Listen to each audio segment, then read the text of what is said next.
Ассаламу алейкум, урматтуу көрөрмандар. Сиздер менен кайрадан Көк Бөрү каналы. Бул чыгарылышта Норус турниринде билет баасы канча болот? КТРК спорт оюндарды неге тартпайт? Жана 2-чи лиганын чучугулагы кандай болду? Ушул жана башка суроолорго жооп беребиз. Бүгүн 10 март күнү Кыргыз Республикасынын Көк Бөрү Федерациясынын кеңсесинде Норус турниринде карата 2-чи лиганын чучугулагы болду. 2-чи лигада быйыл 16 команда күч сынайт. Командалар 4 тайпага бөлүндү. Тайпада ар бир команда 3төн оюн ойнойт. Тайпанын жеңүүчүлөрү жарым финалга чыгат. Бул лигада финалга чыккан командалар 9 май турниринде 1-чи лигага көтөрүлөт. Чучугулактын жыйынтыгы төмөндөгүдөй. Сюрприз! 2 есе көп интернет. Переходи на О тарифтеринде. Сенде дагы көбүрөөк мүмкүнчүлүктөр бар. Көбүрөөк баарлашуу. Көбүрөөк көрүү. Көбүрөөк ырахаттануу. Жазды О мобилдик оператор менен тосуп ал.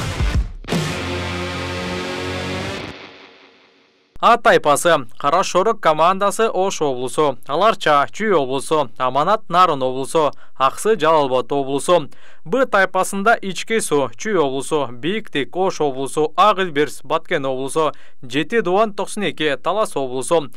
С тайпасында Манас 1 Талас облусу, Бапы Ысык Көл облусу, Асанбек Ата Талас облусу, жана толук командасы Жалал Абад облусунан.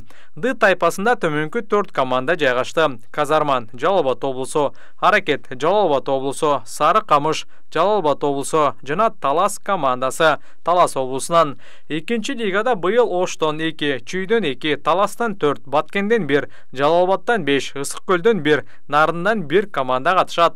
Бул лигада анык фаворит Талас командасы экени түшүнүктүү. Ал эми башка тайпаларда ким фаворит? Ой пикир калтыргыла.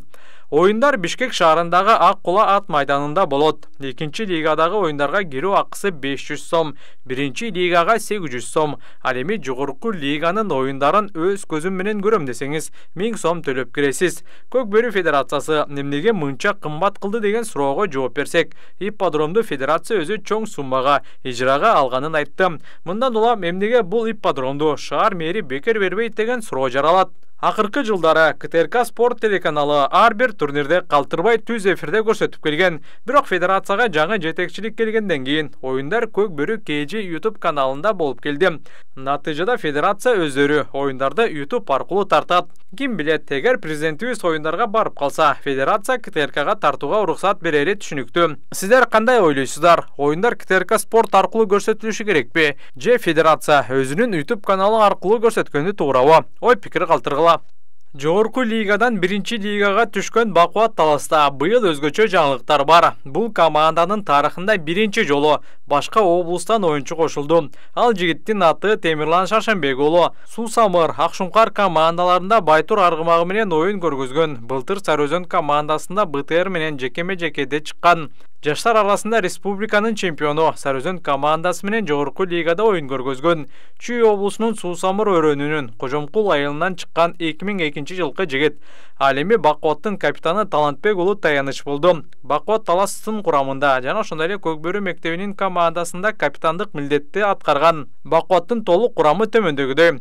Көпчүлүгү жаш оюнчулар десек болот. 1-чи лигада ойногон кезде Бакуат дайыма чемпиондукка талапкер болчу. Бул ирет кандай болот деп ойлойсуздар?